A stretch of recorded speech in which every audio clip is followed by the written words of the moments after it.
Badakizue adimen artifizialean sare neuronalen bidez garatutakoa zela, eta hori sekulako jauzia izan da itzulpen automatikoaren alorrean eta euskararako batez ere.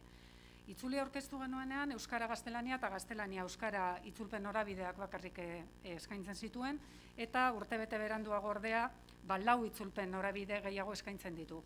Euskara frantsesa, frantsesa euskara, euskara ingelesa eta ingelesa euskara. Gaur ostera Itzuli Plus tresna barra aurkeztera gatoz.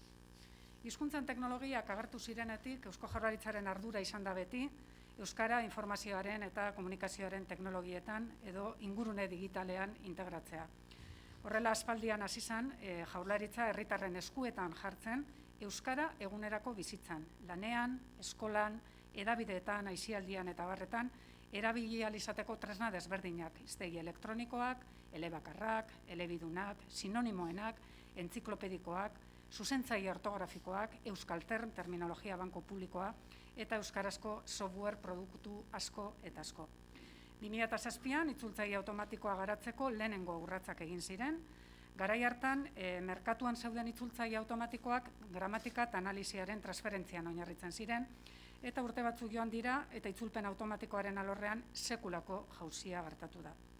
Itzulpen automatikoak gaur egun erabiltzen dituen teknologia badakizue adimen artifiziala dela, hain zuzen, sare neuronaletan oinarritzen dena, eta horrek esan nahi du giza garunaren funtzionamentua imitatzen duela.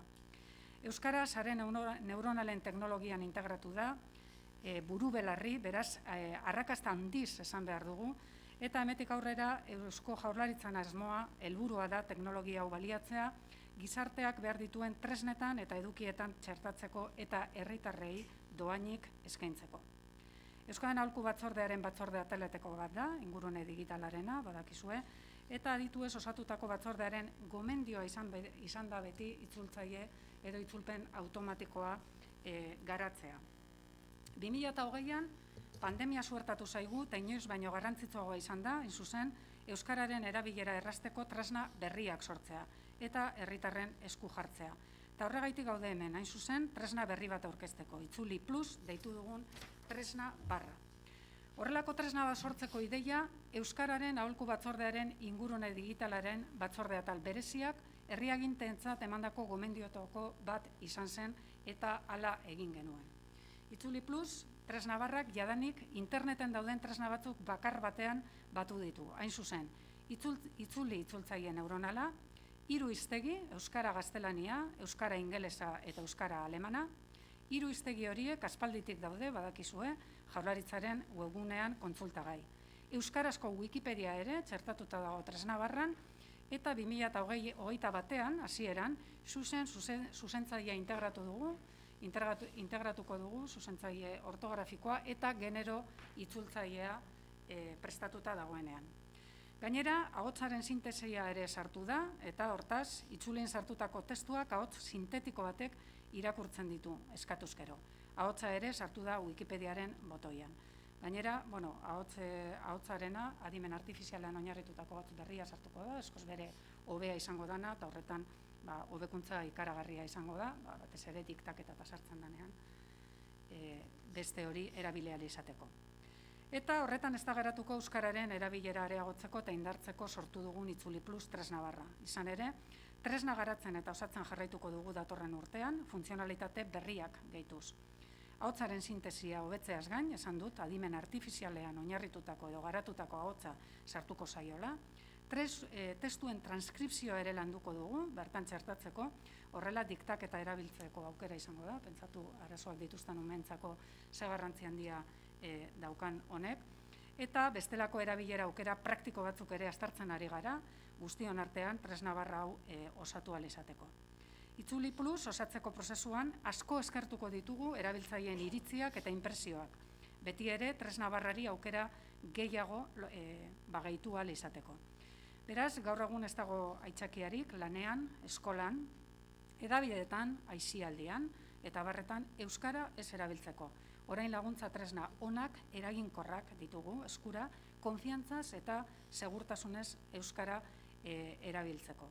Sabir Arretak gero erakutziko digu, nola erabili behar den tresna barra hau, baina esan dezakegu oso tresna praktikoa eta erabiltzeko oso erreza dela.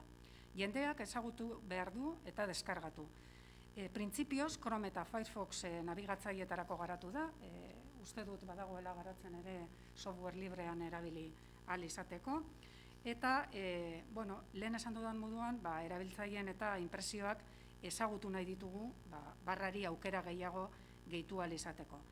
Orain, zabalkundea ondo egitea da, helburua, tresna ezagutarazteko ahaleginak egingo ditugu, eta gure ustez aukera egoki eta oso praktikoak eskaintzen ditu euskara eguneroko jardueretan erabiltzeko. Hizkuntza politika sailburuordetzaren helburua da, badakizue, euskara erabiltzea, eta euskara sustatzeko azkenean erarik praktikoena hauxe da, ezta? Eduki erakargarriak, eduki erabilgarriak erabili herritarrei eguneroko bizitzan erabili ahal izateko. Hori da biderik egokiena atxikimentua eta erabilera sustatzeko. Nik uste dut, Itzuli Plus tresna barra hau oso erabilgarria dela hainbat arlotarako, ez bakarrik hezkuntzarako, hezkuntza, euskaltegi, hedabide, herritarrentzako zenbat gurasok erabiliko duen barra hau, eta hemetik aurrera beste hizkuntzetako barren antzera sekulako aukera garatu ahal izateko, eta lehen esan duguna, ez da? Adimen artifiziala erabili, hizkuntza teknologiak erabili, euskarazko tresna erakargarri eta erabilgarrietan txertatu ahal izateko. Euskarak hor egon nahi badu, ingurune digitalean egon nahi badu, eta benetan erabilia izango bada, izango da tresna antzeko tresna hauetan txertatzen delako teknologia hau, eta herritarren eskura jartzen delako. Eta azpimarratu nahi dut dohaini jartzen direla tresna hauek herritarren aurrean, ezta? Ez dut esango, read and write tresna barra ingelesezkoak ze kostatzen duen, ordaindu behar dela, eta Jaurlaritzaren helburu ostera beste bat da. Dohaini jartzea, herritar guztien eskura, euskara erosotasunez erabili ahal izateko eta bizitzako eremu guztietan. Eskerrik asko beraz, eta hitz emango diot Begoña Pedrosa, Hezkuntza Sailburuordeari, zurea da hitza. Mila esker, miren egun on guztioi. Babesa adieraztera gatoz, Hezkuntza Sailetik, eta esan beharra dago Hezkuntza Sailaren begiradatik euskarazko aplikazioak eta tresna berriak beti direla ongietorriak. Nik uste dut, eta mirenek oso ondo azaldu duen bezala, hizkuntza kalitatea zaintzeko tresna oso interesgarria daukagu gaur hemen. Zalantzari gabe, testuak egoki itzultzen duen tresna eta irakaskuntza eta ikaskuntza prozesuetan eragin positiboa izango duen tresna ere badela. Nik uste dut gure sistemarako baliabide digital berriak sortzea beharrezkoa da, gaur egun inoiz baino gehiago. Mirenek azaldu den moduan, pandemiak erakutsi diguna da aitzindariak izan behar garela euskara munduan. Eta kasu honetan, tresna oso baliogarria bilakatu daiteke familientzat, ikaslentzat, irakaslentzat zer zanik ez, hizkuntza kalidadean laguntzeko. Eta era berean, aipatuko nuke oso interesgarria dela aniztasunari erantzuteko ere bai. Ikaskuntzarako diseinu unibertsalarekin bat datorren planteamendua eskaintzen digulako. Malgutasuna eta testuei heltzeko beste modu erakargarri bat, ezta? Bukatzeko nik esango nuke, eskerrak eman nahi dizkiet Xabierri eta Mireni, gonbidapenagatik. Pentsatzen dute ezinbestekoa dela kolaborazioa eta elkarlana bultzatzea, etorkizunera begira produktu integralak sortzeko denen artean. Eta ziur nago etorkizunean beste aukera batzuk aztertuko ditugula elkarrekin. Mila esker eta zorionak. Xabier, zurea da hitza. Eskerrik asko, Sailburu Orde Andrea.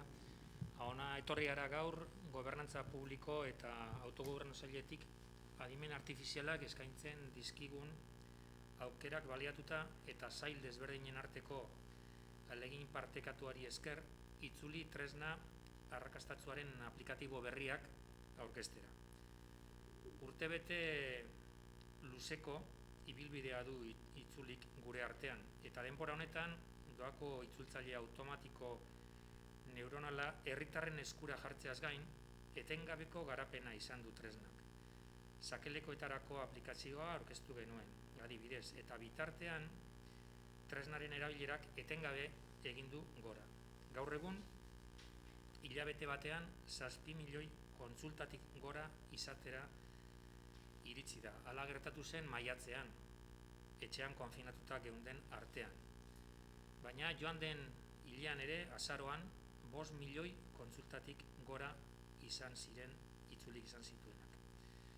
Etengabeko garapenaren filosofia honekin, korpusa gehitzen joan gara, eta denbora honetan itzulpenen kalitatea hobetzeko gainera hiztegi funtzioa erantzi diogu eta hizkuntzak gehitu. Lehen sailburuordeak aipatu duelez, frantsesa eta ingelesa. Gaur eman dugun beste pausu baten berri ematera gatoz. Chrome eta Firefox nabigatzaileetan instalatzeko Itzuli Plus tresna barra. Laburrean esan da, honi esker klik batean, bisitatzen ari garen edozein webguneko testua itzuli ahal izango dugu, segundo gutxitan. Euskeratik gaztelerara, frantsesera edo alderantziz, inglesera edo hiru hizkuntza hauetatik euskerara. Baina ez hori bakarrik. Tresna honi esker eta ahots sintetizatzaileari esker jatorrizko testua edo itzulitakoa entzuteko aukera izango dugu. Imaginatko duzuenez, erabilerak asko eta anitzak izan daitezke, bai hezkuntzaren munduan, bai erabilera pribatuan edo lanekoan. Baita ikusmen urritasuna duten pertsonei ere euskara ulerterrezean hurbiltzeko interneteko eduki guztiak. Honezkero, inolako publizitaterik eman gabe 4.000 deskarga inguru dauzka tresnak, eta horrek ematen digu erabilgarritasun horren ideia bat. Duela urte gutxi esan izan baligute hau guztia gure eskura egongo zela, Isaac Asimoven novela bat kontatzen ari zitzaizkigula pentsatuko genuke, baina ez da zientzia fikzioa. Herritarren eskura jarri nahi izan dugun teknologia da, eta oraindik bide honetan urrats asko emango ditugu aurrerantzean. Orain demo txiki bat edo labur bat egingo dizuet ikusteko zein erreza den honen instalazioa eta erabilera, ez?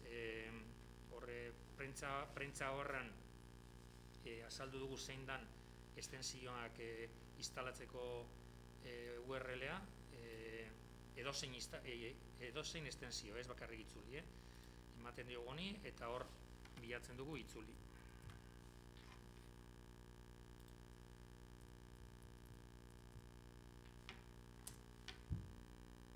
Hor agertzen da, Itzuli Plus, ematen diogu eta añadir acroneman, añadir extensión, eta honekin egina dago.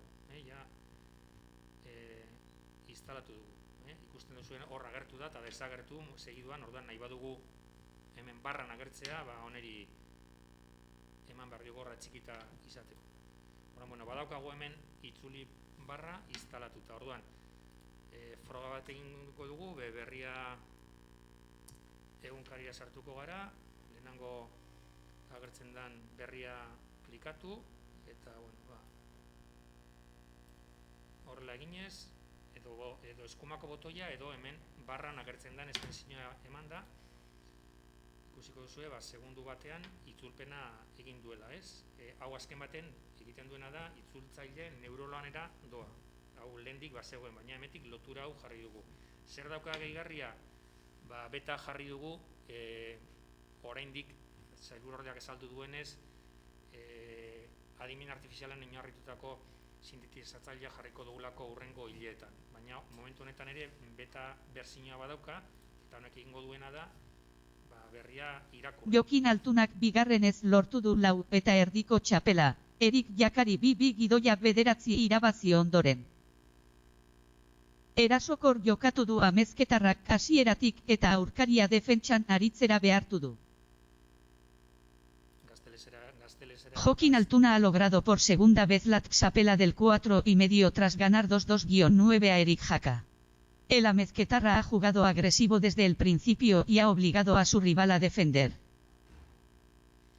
Bueno, beste frogatxo bat egingo dugu frantsesetik euskera nola egiten duen ere, hemen zuzkaseko notizia hau hartu dut.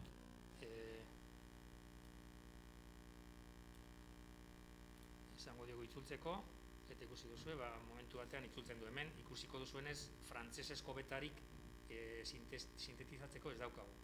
Daukagu euskeraz eta gazteleraz. Frantsesa ez daukagu sintetizatzailea. Euskerazkoari ematen badigu, emango duke.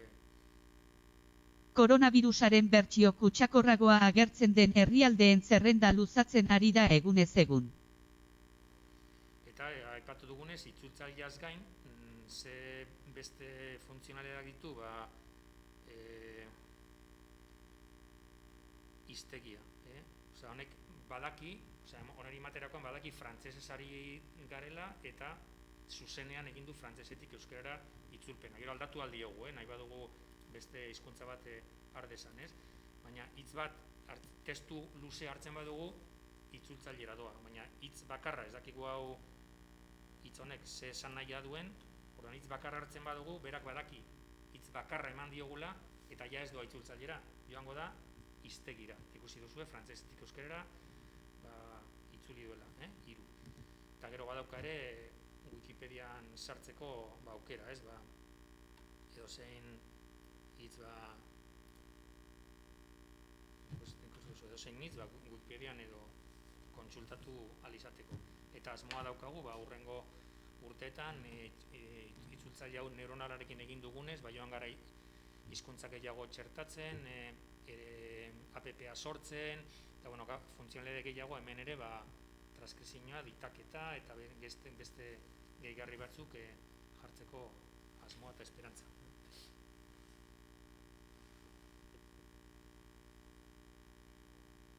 Galderarik, daukazu?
Ile pare bat edo jarri genuela, bainoti isilpean. Ez diogu publizitaterik eman, eta osa-oskoa izan da edapena, ez?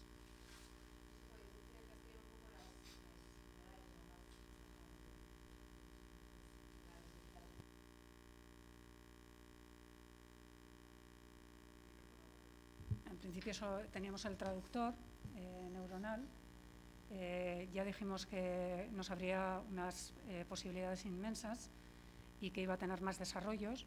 Nos fijamos en algunas barras interesantes que se utilizaban en colegios, se estaban utilizando ya por profesionales, y vimos la oportunidad, porque esta oportunidad nos la pusieron un poco encima de la mesa la comisión que tenemos dentro de la comisión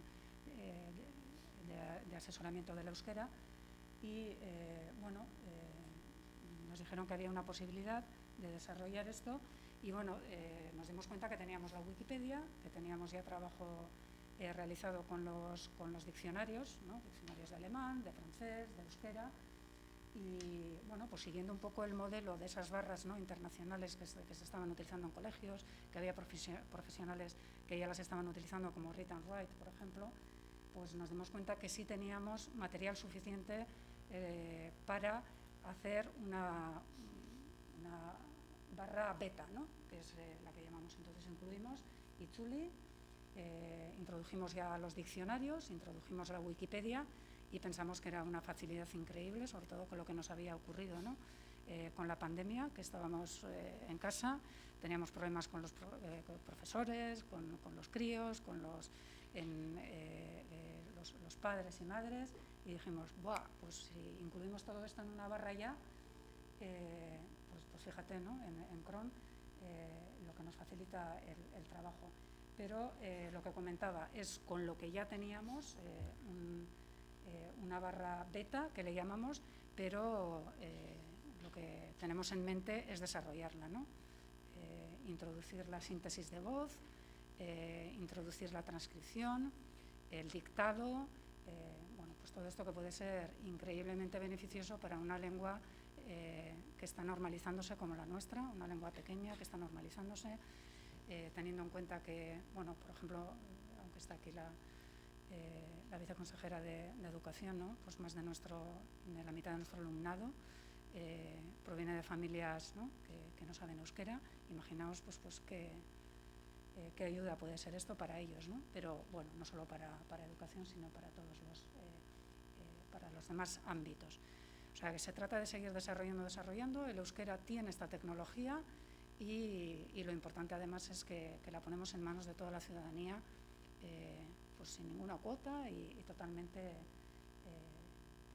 pues gratis, ¿no? Esto es lo importante, las posibilidades que esto nos da y bueno, cómo podemos avanzar, ¿no?, con ayudas como esta barra, ¿no? O sea que bueno, pues se abren unas oportunidades inmensas y de aquí en adelante pues creemos que vamos a estar muchas veces aquí, ¿no?, presentando productos que son muy muy importantes para el desarrollo de nuestra lengua y sobre todo eso, pues que no sea siempre una carga, que no sea siempre, ¿no?, un problema. El euskera pues ya no lo es, ¿ves? Estamos a nivel de cualquier lengua grande o de cualquier lengua mayoritaria en este momento, ¿no? Tenemos la tecnología, por lo cual el Gobierno, en un trabajo conjunto de diferentes departamentos, lo que quiere es desarrollar toda esa tecnología para que el euskera no sea traba, no sea problema y sea utilizado cada vez más de una forma natural y de una forma gozosa también por alumnado, por trabajadores, por toda la ciudadanía. Eso es la oportunidad que nos da esta nueva tecnología, ¿no?, la inteligencia artificial.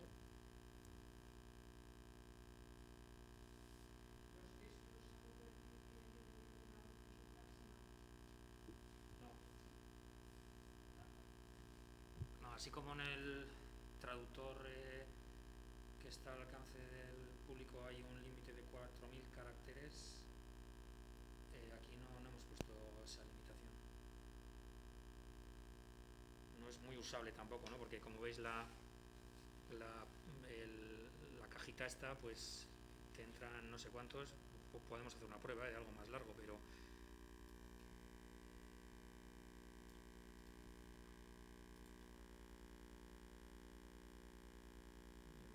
te bajas con el scroll, ¿no?, pero se puede ir.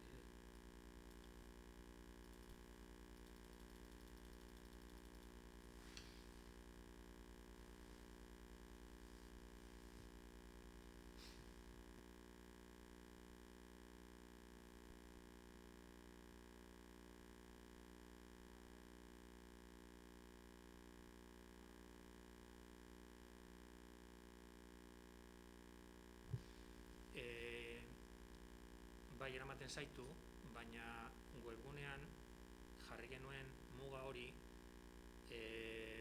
pentsatzen herritarrentzat nahikoa zala eta tranpatxoa egin alduzu, 6.000 karakter badituzu, bi aldiz ematen diozu, 4.000 eta bigarrenean 2.000 gehigarriak.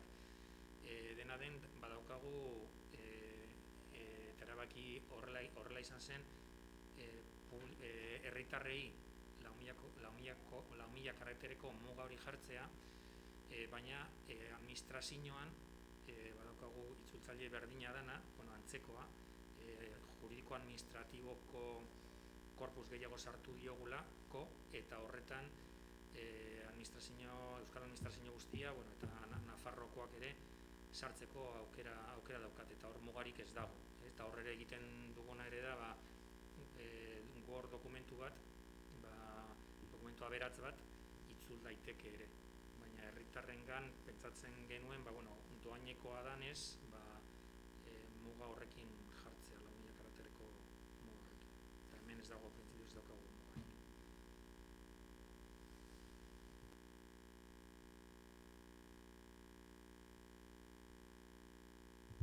Besterik ez badago, ia egiten dugun ahalik eta zabalkundurik handiena, eta eskerrik asko gaur etortzearren.